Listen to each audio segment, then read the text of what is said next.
welcome back to Gay Fat Friend and Friends, the podcast for little babies. If you're not real, then how come I feel this way? Little babies. Joining me, I should say, as always, is my teeny tiny husband, Rob. Hello. Viral sensation from TikTok and Instagram. Maybe you've seen it. We did a fun little video. I was showing Rob places he's never seen before, like the top of the car and the top of the fridge, and the internet just fell in love. Well, and at least it's very relatable, it seems, for a lot of people. The top of the fridge is a world that just does not need to exist for a bunch of us. You would not be surprised, or maybe you would be surprised, how dirty the top of people's fridges are that aren't as tall as me. I am 6'7", and I see the top of everything. Fridges are just a ignored wasteland of cleanliness. Well, and of course, aside from marriage, I was the tallest in my family for a long time. Let the record show I'm 5'4.5", but I typically round down to 5'4" because if you're going to be short, just do it. Yeah, go all the way. And I got nothing to prove. So, but yeah, it's a thing where, like, my entire family, the top of the fridge is Narnia. There's no reason to ever even think about it. Yeah, we don't use it for storage. So, like, yeah, it's a thing of just like, why bother? And so yeah, Todd my mom has utilized Todd many a time to help moving. Holiday decorations, getting stuff into the attic. Yeah, like, yeah, Todd. I mean, even that I've seen at grocery stores. And I've done this to people too. I've seen at grocery stores where people walk up to them like, "Can you get a thing from the top shelf?" People grab me all the time. Because otherwise I'm climbing the shelves to do it, which is dangerous. And so yeah, I'm used to doing that to other tall people as well. So like, it's always fun to watch him in his element. I actually volunteer my services sometimes too. Just last week at Costco, I saw this tiny woman, like shorter than you, pretty much your mom's size, trying to get a potted plant off the top shelf at Costco because she wanted the purple ones and not the pink ones. And she was struggling, and she was on her tippy toes, and she was reaching her fingers all the way up. And, you know, she just full on mom energy. And I was like, "Do you need help?" And she was like, "Oh my God." And she did the thing where, like, she looked at my chest and then slowly scanned up to my face. And she was like, "Oh my God, would you please help me? You have all this talent. Please get it down for me. I'm trying to get the purple." So yeah, I don't mind. I like helping people. I love a dad joke, and my running dad joke is when people say, "Hey, can you grab that off the top shelf?" I instantly just find something on the bottom shelf, and I'm like, "Yeah, can you get that box of Rice Krispies off the bottom for me?"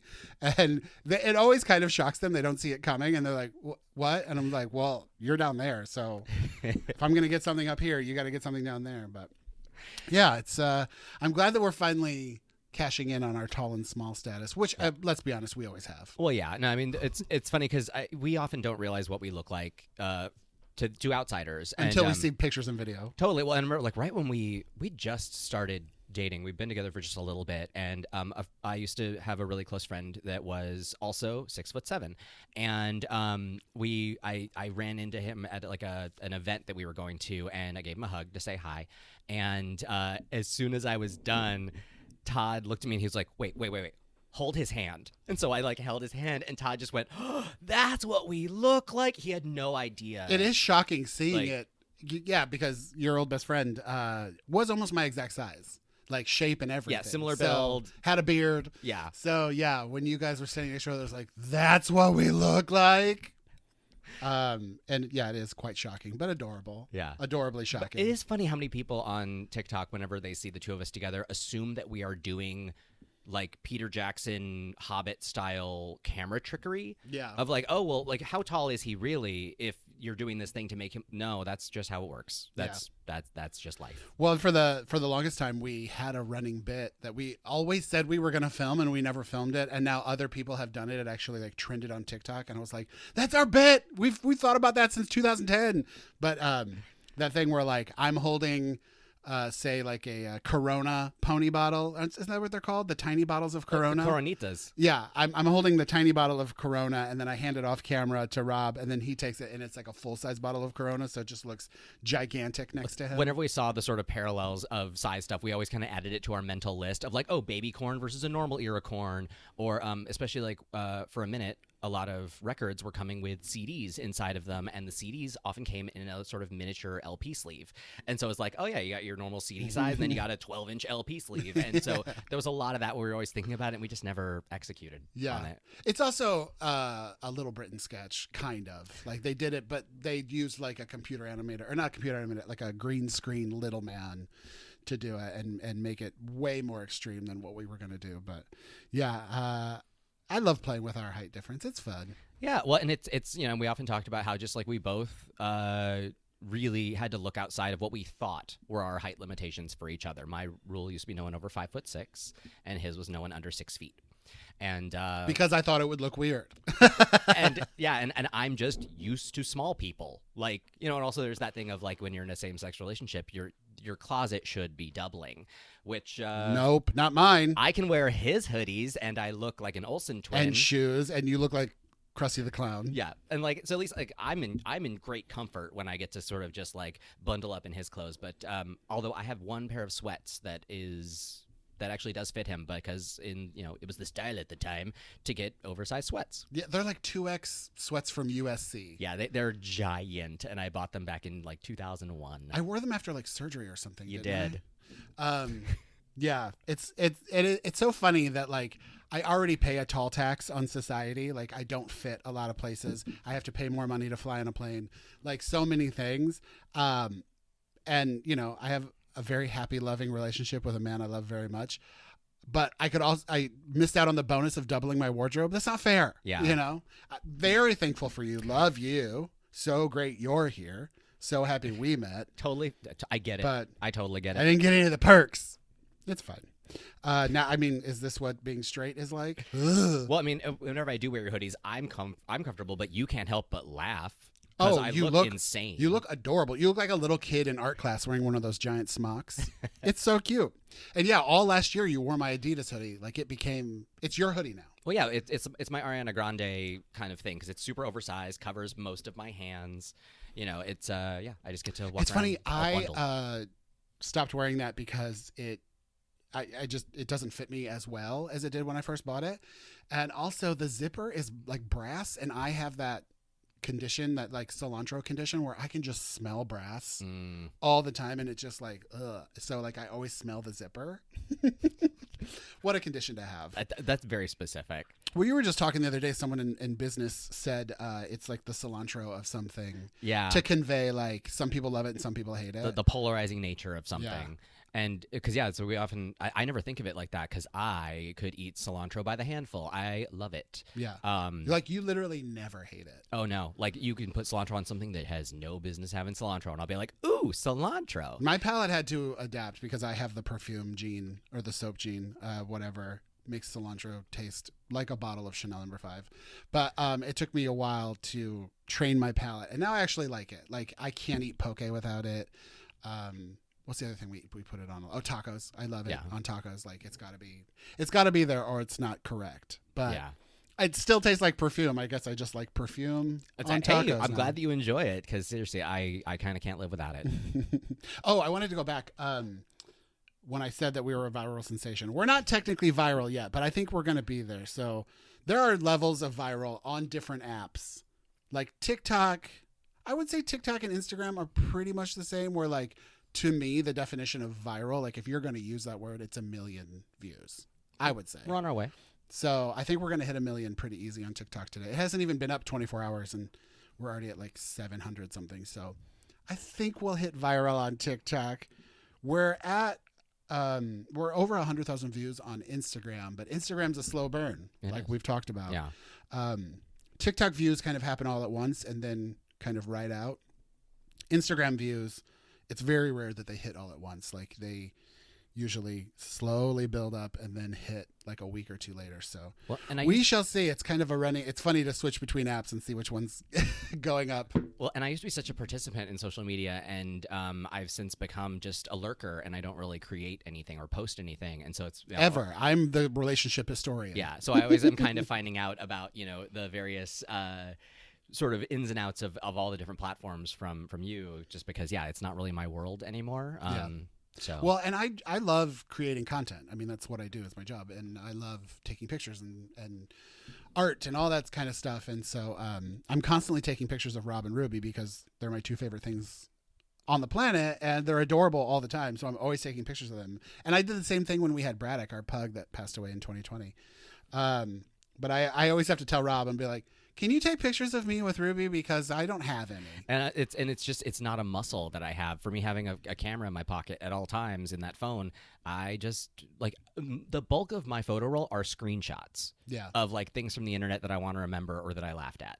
Like I do a lot of screen grabs. You're a memer. You love to share memes. Oh well, and I forward a meme. I love that. Yeah. But I'm not really like, here's a photo of me. Here's a photo of Todd. But you tend really to save GIFs and memes. I do. And especially like personal memes. Like that one time we saw a construction sign that said open hole. Open hole. Like somebody spray painted an orange on a piece of plywood, open hole. Yeah, and I was like, I whoa. don't know if that's a threat, an order, or a reward at this point, because it's a little devoid of context. But thank you. Well, and it's funny too, for a long time, like as a person that makes, I guess technically what could be called memes sometimes, I really hate being sent memes, especially when people don't tell me why.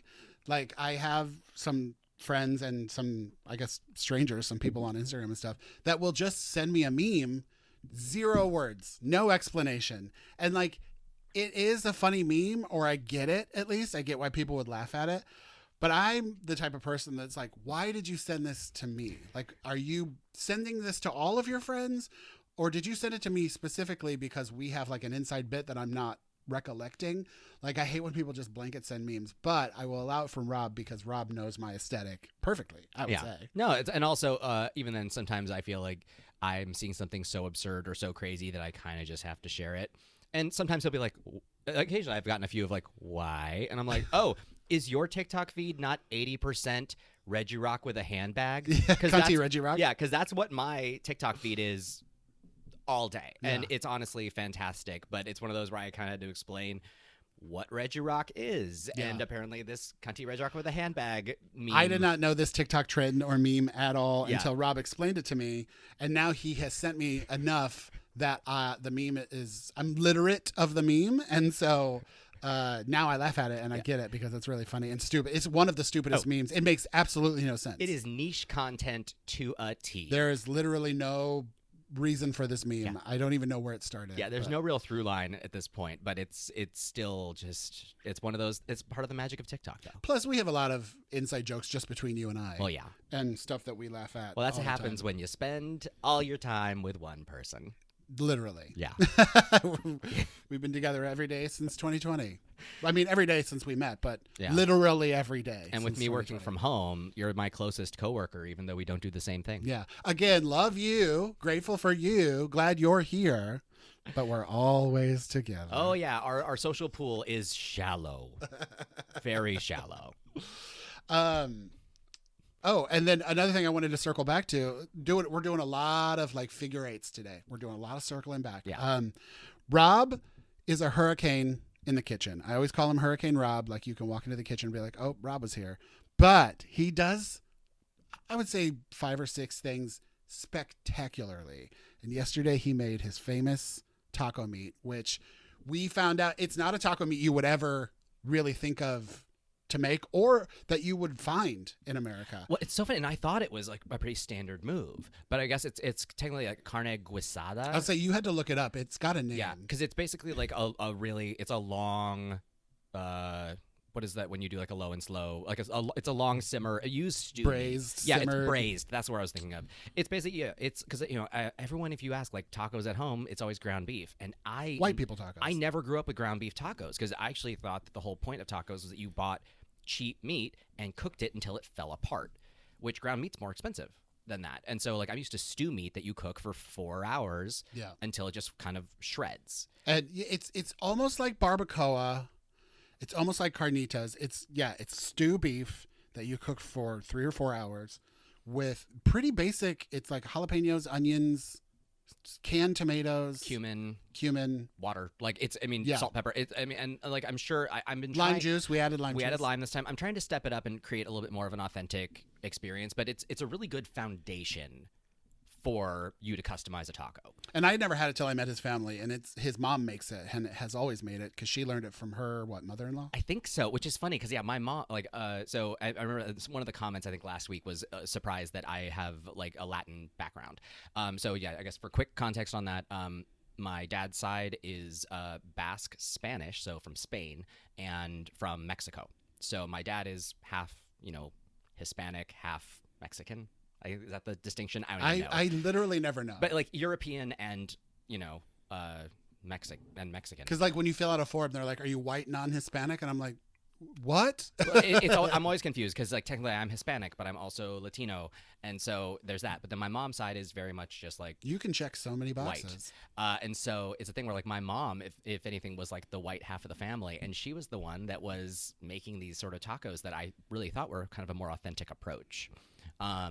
But yeah, so made that yesterday, and I got to make tortillas, which is and you make corn tortillas, which has been like so fun. That's like one of my favorite things to do. We still have never made actual masa or even gotten the like pre-made masa that you can buy, like a dough ball from Trader Joe's. Yeah, but you use what's the brand called? Maseca masa. It comes in a flour bag. Yeah, it's instant masa. Just add water and But he makes amazing. Homemade, like on a comal with a tortilla press. He makes homemade corn tortillas.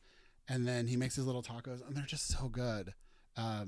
What is it? We start with sour cream, cilantro, and cheese, right? Yeah, I keep it super simple. If guacamole is available and about, we will use guacamole. But and I love a street taco from like, which I would love to start making like a true carne asada, so I can actually do like street taco style, where it's just put the white onion and cilantro and just kind of roll with juice. It. Yeah, just make it like super strong oniony flavor. I love it. We did find, so there's a permanent taco truck in our neighborhood that's like parked at a gas station. And classic Seattle, it's $1,000 per taco. It was a great taco, though. Yeah, they were delicious. Like, but I mean, it's like that. There was a pretty viral TikTok about a guy talking about food trucks, and it's like, you don't have a restaurant to pay for. Why are the prices 3 times a restaurant price? Yeah, I got a burrito and 3 tacos, and it was $27. I was like, oh, okay, that's. The tacos are literally $5 a piece, weren't they? $3.90. Oh, $3.90.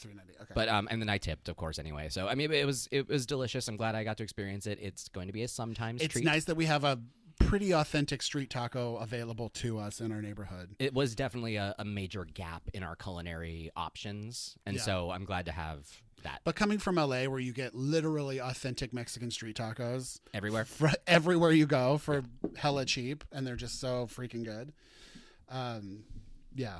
But I love street tacos, and that's another experience I never really had until you. Like I didn't really experience tacos beyond white people tacos at home and Taco Bell, and about. And it is funny because like I can eat a lot, especially of certain items, and like so I have a reputation with my niece and my nephew apparently that I can just put away sushi, tons of it. For a tiny man, he can pack it away. I'm like, where are you putting this? Sushi, like literally, I mean, I'd say on an average sushi night, it's like 3 full cut rolls, like specialty rolls, and probably 6 to 8 pieces of like just the nigiri. Yeah, nigiri sushi. I kind of can't stop. Yeah. And then, but like and tacos, like even like at one of our favorite places in LA, Best Fish Tacos of Ensenada, I start with 4, and then I usually go back for 2 to 3 more. So it's like by the time I've left, I've eaten a half dozen tacos or more, and everyone's kind of like, where are you putting these? And I'm like, there's just room for tacos. I don't know what. There's a void where like tacos just take up less space in me. He's small, but he's mighty. Yeah. So like it's one of those where like, yeah, give me sushi or give me tacos, and it's going to be a long experience if you are not, like if you're trying to keep up with me, you can't. Yeah. But also on top of that, if you have to wait for me to finish, you got to sit for a minute because I'm going to do probably a couple of rounds back to the counter to get some more. Yeah. Oh, I love that we're doing Delicious Dish now. Welcome back to Delicious Dish. But yeah, yesterday Rob made his delicious, famous taco meat and tacos, and it was such a good time. What's the other thing you make really well? Stew. He makes a really good beef stew. Well, and like the Zuppa Toscana dupe. Oh yeah, but we talked about Olive that Garden before. Dupes. Yeah. That's the other one too. Oh, that's what I was gonna say. I'm obsessed with La Creuset, and we own a handful of pieces, and every year we get a new piece because the local grocery store here in Seattle called the Met Market does a 50% off coupon every year, although now it's 40% off any sort of houseware. You get one houseware for 40% off now. And there's no real exclusions. And they don't exclude anything. So you can get a La Creuset piece, which, usually a couple $100, you can get it for 40% off. So, but it's so funny. As much as I love collecting La Creuset, Rob uses it 10 times more than I do because everything Rob makes is in one of our Dutch ovens. Well, I do all the big batch stuff. Yeah. Like, that's the thing. The big batch stuff and the all-day cooking, simmering stuff. Yeah. Like, most of your recipes take multiple hours. It is a thing where, yeah, if I want to have what I want for dinner, I better start around 3. Yeah. Like, it's a thing of just, like, it's an afternoon party, like, in the kitchen. Which I would say, this is a fun one, doing the tacos, because, like, I have a little Soundburger record player. And so I was able to do that to like Bluetooth to my speaker, so I was able to like listen to a bunch of records while doing. I meant to get video of it. He was listening to the Spider-Man 2 soundtrack. No, it was Spider-Man Miles Morales. I was listening to that at the end, which that is some high stress music. Very intense, very epic. There were some stakes when I was making those tortillas, according to the music. Like, yeah, I meant to get a video of it because it was adorable and funny. Just tiny man just aggressively making epic tacos. Well, and then I started, of course, saying like, with great tortillas come great responsibility. It just kind of it went along those lines. Oh, we have so much fun. Yeah, we have so much fun. Well, and speaking of the Spider-Verse, we do have to talk about. Oh, we do. I wanted to say one last thing. Sorry, go ahead. Before we get into that. Yeah. Rob, my favorite thing that Rob makes me. First of all, when someone else makes food for you, it just tastes better. I don't know what it is. It's all magic. I can't define it. But the best thing Rob makes is scrambled eggs with goat cheese in them. He kind of does the like swirly French technique where like you crack the egg in the pan and scramble it in the pan as it's cooking, and it makes just a really silky smooth scrambled egg. I don't do like a whip in a bowl. No. I like, if anything, it's almost like a chop of an egg. Yeah. And by the time it comes out, it looks It's almost like a paste. It looks almost like egg salad. Yeah. The way it comes but out. it's more pasty. It's like, I don't know, the consistency of cooked ground beef. It's like little balls. Like I don't know. But the entire process is like, it's very intense and fast. Chop, chop, chop, chop, chop. Yeah. Collect the pile. Chop, chop, chop, chop, chop. Like, it is very much like this. And it's just, it happens in the pan. Goat cheese, salt and pepper, butter, and that's it. And it's just like the best with toast. If you're hungover, even if you're not hungover, if it's just Sunday morning and you just don't want to do anything but you're starving, have Rob make goat cheesy eggs for you. It's so good. Well, and I'm like in LA, I think, you started making them, and all of a sudden you're like, I really want goat cheesy eggs, but I want to make them. I was like, well, why don't I just do it? Like, it's my recipe. It's super easy. And on top of that, like, breakfast always tastes better when someone else makes Especially it. breakfast. Like, them's the rule. Especially breakfast. Yeah. Like, and so because ever since that, like, he'll just look at me and he's like, do you mind? I was like, I never mind making them. It takes like 2 minutes. It's so easy. And yeah, happy to do it. And it's funny because like as we talked before, my eggs are barely set. So mine are usually pretty shiny when they come out of the pan. But like for him, they stay in a little bit longer, lose a little bit of the shine. Yeah. But yeah. But like the yolks, they don't dry out. I don't know. I can't explain it, but it's almost like custard. It's just such a delicious. That's a pretty good descriptor. Eggy bite. And I think that's what we should have after we finish recording. Agreed. Because it is Sunday. Oh, and it's Mother's Day. Happy Mother's Day to all the mothers out there. Yes.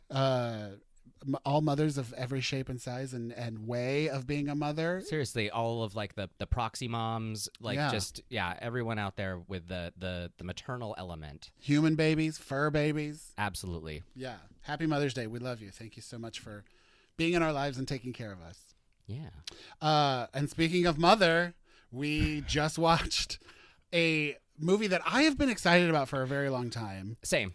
And but we don't unfortunately go to movies and theaters anymore because society has ruined it. Yeah. But yeah, also we just love, I don't know, we've just gotten so used to watching movies at home. Even if we do an expensive rental, it's still cheaper than going to the theater, and we can pause it to go pee. Right. We don't miss anything. And I try, and especially movies have gotten so long. But like, and I don't mean to be that person that's like swayed by critical opinion, but typically if something is universally praised or universally panned, I don't know, there's usually some merit to this.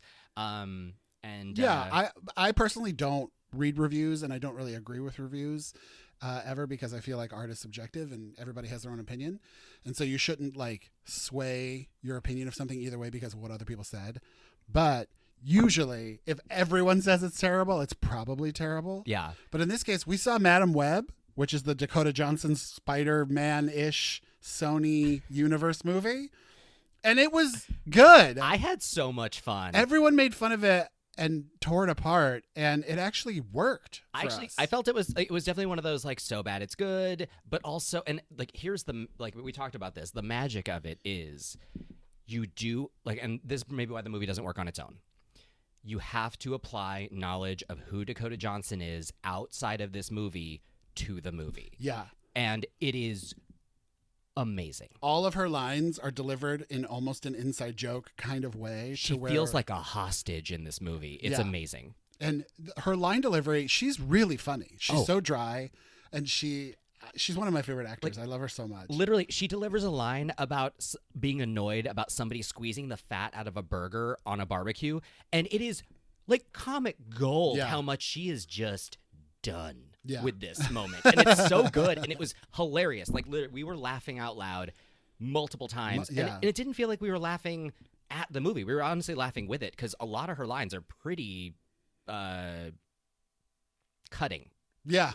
And I want to say like spicy, but yeah, like they're very cutting at times. And like she especially just applying who she is in interviews outside of movies and stuff, you can't help but bring that into it. Her press tour for this movie was so funny because she clearly didn't like doing the movie, but also doesn't know anything about superhero movies at all.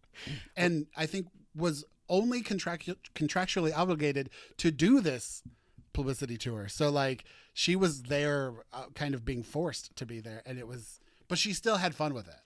Yeah. Well, and it's funny because like I think at this point I've seen 3 movies with Dakota Johnson in them. That's it. Yeah, like, she hasn't done a ton of stuff. And like I haven't even seen the big ones. I've never seen any of the 50 Shades movies. I've only seen Bad Times at the El Royale, the Suspiria remake, which is so good, and Madam Web. Yeah. I've seen a ton of her movies, actually. And I think I've seen more of her press interviews or her like Vogue house tour thing. Yeah.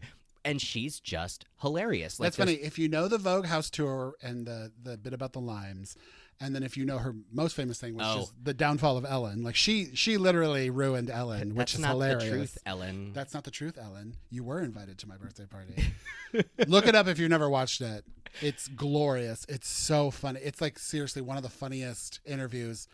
And it's like accidentally shady and so biting. Oh, it's so good. And I hate to say it, I don't think she would have this level of confidence to be who she is and so honest if she wasn't a Nepo baby. And normally I would be like, Nepo baby, blah, blah, blah. Nope. Works in her favor, makes her general mystique super entertaining. She's one of those Nepo babies that is allowed because she's so good at what she does, both on screen and off screen. Yeah. She's just so funny. Well, and there's been a refreshing amount of really super honest press tour interviews as of late. I know we were trying to think of who the third one was, but obviously I think it's Gwyneth because she did the hot ones. Oh. So I desperately I need a movie of Dakota Johnson, Kirsten Dunst, and Gwyneth Paltrow. I just want them in a movie together as like sisters or mom and daughters, something. But I also want to like just watch them do interviews together because they're so funny. They don't care. They just don't care anymore. Kirsten Dunst is so great. I mean, her career has been fantastic. Her entire life. She's honestly always made good choices and had good things come her way. She's so good. And especially for the Civil War press tour, she's just been super blunt about like, I hate a white kitchen. Like she just like, she's gone on like all sorts of topics about like architecture and just like, she is a woman who knows what she wants and isn't afraid to say it. And she's also aging beautifully. Yeah. By the way, like I don't think she's doing anything to her face. She and I are almost exactly the same age. Or she's like right between us, isn't she? Yeah, I think so. She's just a little bit older than me. Yeah, she's just a little bit younger than me. But yeah. But yeah, and I've always loved her. She's always made good decisions. I mean, it's rare that she's in something that I don't like. Well, and I may have already said this story here before, but like when I worked at Book Soup in Los Angeles, she came in for an in-store event and she was just kind of killing time leaning against our stack of current like new releases, and she was like reading a magazine, and I had no problem with that, and I was a huge fan, and I literally said, I was like, hey, I'm so sorry to bother you, and she goes, oh, do I need to buy something or get out? And I was like, no, you're fine. I was like, I just wanted to say I love Drop Dead Gorgeous. It's one of my favorite movies. Oh. And she said to me, she was like, oh my God, thank you. I'm so proud of that. And no one ever really talks about it. And it's like, and that was it. That was the end of our conversation. One of the top 10 best comedies of all time. Seriously, so underrated. And but yeah, so at least like there was something like I find her so refreshing. Yeah. I really like her. We saw her at a brewery one time. One time we were downtown. With Jesse Plemons. Yeah, we were in downtown LA for a birthday party, and she came in for someone else's birthday party, and they were just sitting right behind us, and we're all just drinking beers, and like she just looked like a real fun gal. and it was right before her season of Fargo. Yeah. Yeah. So it was like that era. Wait, we never watched that one, did we? We did not. We fell We off have a after lot of season Fargo one. to catch up on because Yeah, apparently the last season of Fargo was amazing. Well, and the fact that there's a season with Carrie Coon that we didn't watch is a weird crime because Carrie Coon, also one of my absolute favorite people. She'd be another great one to watch on a press tour. Like I could watch all these press tours forever. The thing too now is like there's this thing in press tours, but also I guess in journalism, there's a lot of like talk like nostalgia and talking about like dawn of careers. I guess because a lot of these people have had pretty long lasting careers. But I love this new thing of I think Vogue does it where they're like, I think it's Variety. It's a Variety. They're like they give them lines from their famous movies and ask them. They asked them to like name the movie, and Kirsten Dunst was so good because she didn't know any of them. The one was like, "Yeah, what do you do? Shave with a piece of broken glass?" And she's like, "Who would I have said that to? That's so mean." And she was like, "Oh, Jumanji." Oh man, she's like, "What kind of brat would say that?" Like she was so like surprised. She's like, "Why would I?" But it was so funny because a lot of times she'd be like, "Was this from Virgin Suicide?" Like she didn't know. Like didn't she keep guessing Dick for a while? Maybe I don't even know. But yeah. But yeah, she's just so funny, and Dakota Johnson is so funny. So if you've been on the fence about watching Madam Web, watch it. It is hysterical. Yeah, I mean, and definitely like be prepared for be prepared for what it is. Yeah, there's a lot going on. A lot of stuff's not explained, and they clearly set it up as a franchise. And I don't think they're ever going to make any more movies. And also, it does feel fairly cobbled together in that it was I think they're open about this, that it was a movie that was basically kind of rewritten and remade in post. Oh yeah. Like Dakota Johnson has literally said, she's like, the movie we shot is not the movie that came out. Yeah. So like it's a mess, but it is a delightful mess. Like I had such a good time. It was so cute, and yeah, all the actors in it were really great. It was really fun. Well, and also even then, it's also refreshing to hear like Sydney Sweeney is very matter of fact about what this movie was. She's like, hey, it was her very first movie. Or no, wasn't it? I don't know if it was her first. Like she did it before anything else. But like she was like, gave me my relationship with Sony. Without it, I wouldn't have gotten anyone but you, or I wouldn't have gotten Barbarella. And like, there's something really nice about that level of brutal honesty of like, hey, sometimes you got to pay your dues, and you get to be in, a kind of weird superhero spinoff kind of thing. Which I think at some point everybody wants to be in a giant franchise. Right. I mean, ultimately my goal, I've always wanted to be on a ride at Disneyland. Like I just want my voice and my face to be like in a queue at Disneyland. So if they were like, hey, do you want to be in Avengers 18? I'd be like, first of all, yes, I would be in any movie. But second of all, it'd be fun to be in a giant franchise, to just be like a part of something forever. Right. Well, and it's funny, the literally rando fact that I've had headshots done once in my life when I was trying to be a game show host at 20 years old, 21 maybe. The guy who did my headshots is the safety speaker voice on the Matterhorn. He has been for years. That's so fun. Yeah. That's so exciting. Like his voice is on a constant loop all day at the happiest place on earth, which is crazy. The closest I've come to having something like that is I somehow booked a modeling job in Los Angeles, and this was I mean, look at this face. No, thanks. This was like 2013, but ArcLight, which was a big movie chain in LA, they're all gone now. The pandemic killed them. But ArcLight, I booked a modeling job to be like part of their advertising in the lobbies and stuff, and so I was like on a banner above the ticket booth as part of the Founders Circle. Yeah, in ArcLight, and I was like, oh, look at me. I remember that. Yeah, it was so fun. But yeah, now that's all gone. Unfortunately, that was our favorite movie theater. Times have changed. But we wouldn't go there even if it did exist, because right. we don't go to movies anymore. It's always bad. It's always bad. All right. Well, I think having said that, that was everything we wanted to talk about today. Let's move on to our final segment, shall we? Let's do it. What's your order? What's your order? All right. I have our trusty blue Rip and Dip shoebox filled with America's favorite restaurants. It's time to pick a restaurant and tell you guys what our order would be. Is it my turn? Yep, your turn. Oh, God, I need to refill this again. There's not that many left. All right. So reach into an empty box sometime. Right. Today's restaurant is Chipotle. Bam, bam, bam, bam, bam. We've been eating so much Chipotle. Seriously, I'm a person who can eat the same thing every day. And I mean, and honestly, I'm like dieting right now and kind of watching what I eat. And Chipotle is such an easy, delicious diet food to eat because you can just get, whole, unprocessed foods. You can just get beans, rice, grilled chicken. right? Well, a lot of people were doing that, the Chipotle catering hack for meal prep. Meal prep, yeah. For a while. You can get the big office style lunch party tray and divide it up and have a week worth of food. Which is someone who could eat the same thing every day and often do. Makes sense. Yeah, and I think we've talked about it before. We ate so much Chipotle during the pandemic because we lived 2 blocks from 2 Chipotles, and we would still get it delivered 4 times a week. But yeah, I love Chipotle. And then we moved to Seattle, and luckily there was one at our first apartment. But when we moved into our new neighborhood, there were no Chipotles, even really remotely close. It was like very hard to get. And then they opened a brand new Chipotle just right down the hill from us. Right in the parking lot of our Whole Foods. And now we go all the time again. It's been, for the most part, pleasant. It's a good Chipotle. I think the manager is trying to make it a good Chipotle. Again, we thought he was gay for a long time, and we found out he has a wife. Wife? But yeah, and a lot of people are it's clearly like a training Chipotle. A lot of people kind of come and go through it, but yeah. Well, and clearly most of the employees are high school kids. Yeah. Like they are literally children. So sometimes it'd be a little sloppy, but like overall, Chipotle is Chipotle, and that's good. Yeah, it's one of those restaurants that's kind of like hard to mess up. The only problems we usually have is that it's too busy, or they're like out of chicken and it's going to take 10 minutes to cook chicken. Yeah. But yeah, I love Chipotle, and I've loved Chipotle since I first discovered it. Before McDonald's owned it, because if you don't know, McDonald's owns Chipotle. No, they divested, I believe.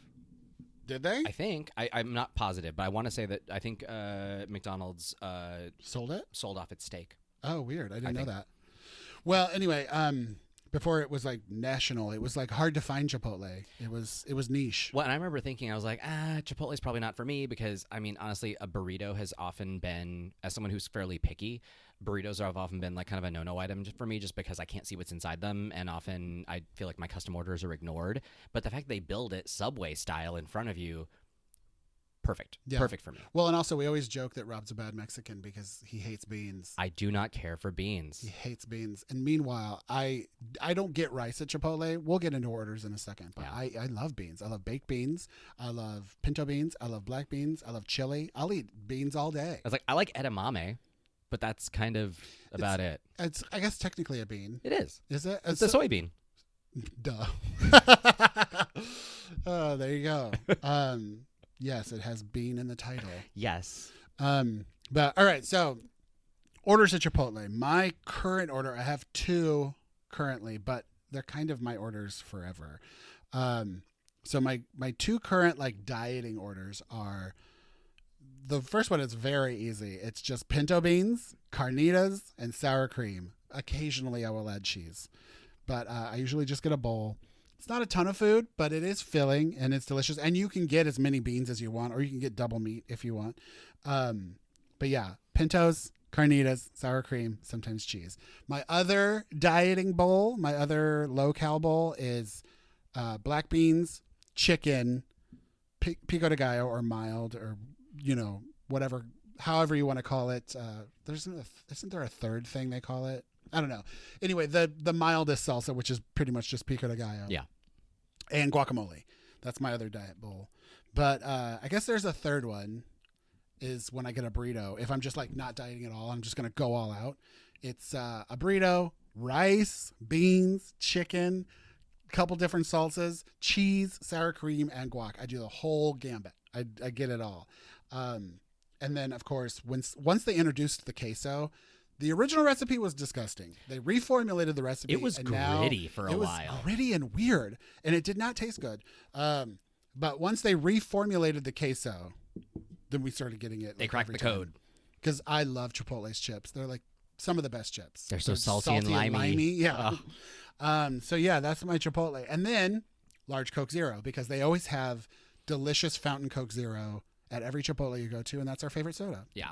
No, the Coke Zero is a very vital part of the Chipotle experience. I will wait until they switch the box of syrup if they need to. Oh yeah, you've done it. Oh, I've seen him do it. I've sat there and been like, no, I'll wait. I'm good. So that's my Chipotle order. What's yours? So how many do you have? 2. I have 2 orders. Ingredients are basically the same. It's just about the format. For a long time, I was like, I want more food, all the food. And so I would often get a bowl because bowls you tend to get bigger scoops since you're not limited by tortilla. And so I do white rice, no beans, chicken. They don't chicken, I'll shake it up, but chicken. What's your backup meat? Steak. Yeah. Although it's like if they do like, the al pastor or kind of one of the more special meats, when they had the vegan blend or garden blend, or I think it was vegan blend they called it. It was amazing. But that's gone. So yeah, because now they have sofritas and it's so salty. Yeah, I don't care for. It's like pure salt. Yeah. And so so rice, no beans, chicken. I do typically mild, sometimes the medium, corn, sour cream, cheese, guac. Basically everything except for lettuce and beans. Which I've never done the salad. And I know people rave about the vinaigrette and that Chipotle is very stingy about supplying the vinaigrette when you get a salad. Like you can only get one, and sometimes they barely even want to give you that. But I've never done the salad option. Also, I don't like the idea of like lettuce in my burrito or in a bowl because it just tastes like water. Well, they cut the strips. They cut it in strips, and it's so big and it's like a weird shape. And I'm like, if it was like shredded iceberg, I would get it all the time. But like wide, flat romaine shreds, it's not for me. So here's where it gets crazy. When I got the bowl, I would always get a tortilla on the side because I will never be without a tortilla. And it's not an extra charge. It comes with. It used to be free. Now it's extra. Oh. It's 50 cents. But like, honestly, small price to pay. I love a flour tortilla. Gimme, gimme, gimme. And so Todd actually came up with the term a pot pie because I would mix up my bowl and then I'd tear the tortilla into small pieces and create a full layer of tortilla pieces on top of the bowl. That way, every forkful, you get a nice mixed bit of the bowl and a bite of tortilla. I did that for a long time. Forever. I mean, that was your order for so long. Years I did that. A mixed up bowl with chopped up tortilla on top. Yeah.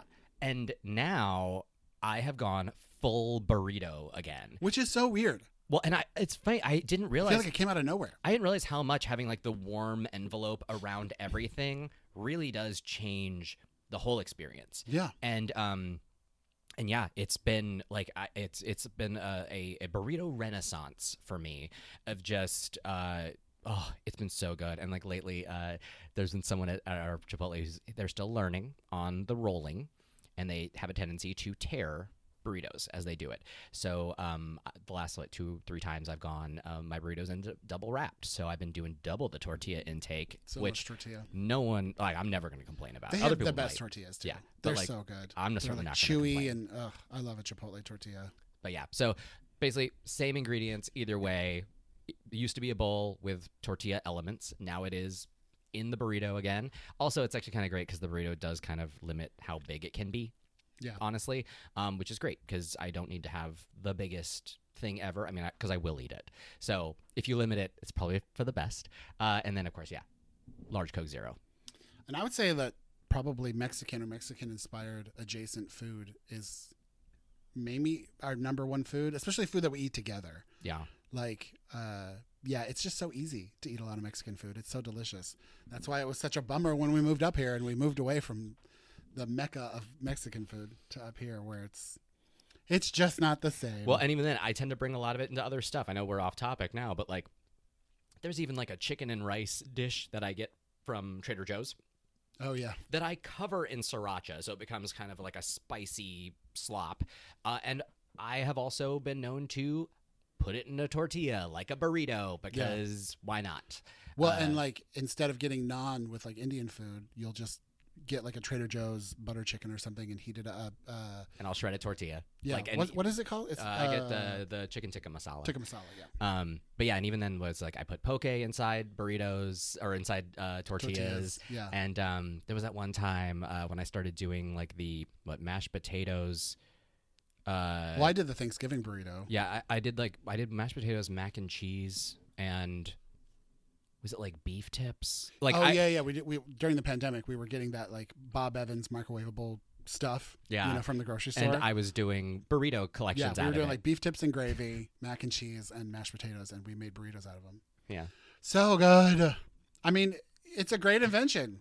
Way to go, gang. Yeah. Thanks for coming up with the tortilla. It's a delicious, delicious treat. Well, it's fine. Even talking about me making corn tortillas, the flour tortillas is the thing I'm still working on. We have made flour tortillas occasionally. They are hard to make. Yeah, well, and they're bigger than my press, so my rolling skills are not there yet. Yeah, and especially if you want to make a big, like a burrito-sized one. Or anything round. We don't have a press for it. Yeah, we don't even have the counter space for it, really. Yeah, because those are never round. But yeah, I feel like I've seen so many TikToks and videos of people making flour tortillas just so easy. And every time we've made it, I don't know if it's our elevation, our humidity level, but it's such a delicate balance of water, fat, and flour. And we've just never really gotten it right. I feel like it's one of those 10,000 hours things of just like, I'm assuming there was a lot of years before they figured this out, and now it just looks like as easy as breathing. Yeah. And yeah, I'm just it's not like there the yet. French macaroons. It's just so specific, and it's all about timing and location.